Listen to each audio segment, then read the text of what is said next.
High, আমি তৃষা আবার চলে এসেছি আমার জীবনের নতুন একটা গল্প নিয়ে। দেখতে থাকো তাহলে তোমরা সবাই। কেমন গেছিল গত বছরের আমার দাদার বিয়ে? শুরু করি তাহলে।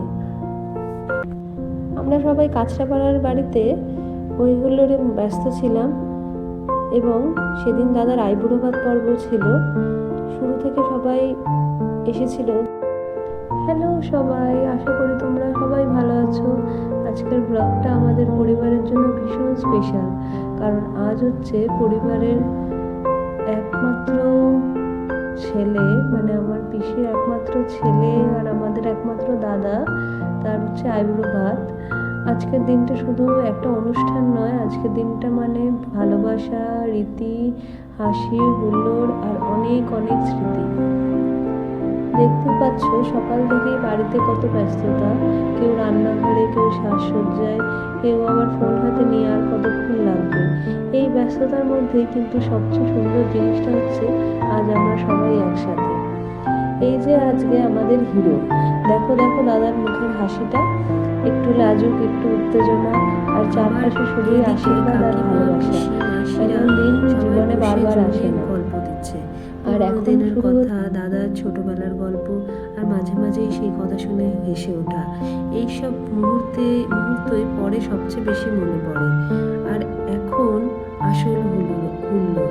কেউ নাচছে, কেউ হাততালি দিচ্ছে, আবার কেউ মোবাইল হাতে রিল বানাতে ব্যস্ত। দাদাকে একটু জানানো তো চলবেই, কারণ আজ তো সে সবার স্পেশাল টার্গেট। আইবুড়ো ভাত মানেই তো খাবার, পাত ভরা ভাত, একের পর এক পদ। আর সবাই বলছে আজ কিন্তু ডায়েট বলে কিছু নেই। খাওয়ার ফাঁকে চলছে হাসি আর গল্প। হাসি ঠাট্টার মাঝেও একটা আবেগের মুহূর্ত। পিসির একমাত্র ছেলে, পরিবারের আদরের দাদা, আজ তার জীবনে নতুন অধ্যায়ের শুরু। সবাই শুধু একটাই চাইছে, সে যেন সারা জীবন সুখী থাকে। এইভাবেই আমাদের দিনটা আনন্দে ভরে উঠল, ভালোবাসা, হুল্লোড় আর পারিবারিক আনন্দ। আর এখন শুরু হচ্ছে মেহেন্দি পড়া। এই মেহেন্দির রং শুধু হাতে না, আজ যেন পুরো বাড়িতেই রঙিন হয়ে উঠেছে। কেউ নাম লিখছে, কেউ ডিজাইন বেছে দিচ্ছে, আবার কেউ বলছে আমারটা একটু ডার্ক হবে তো।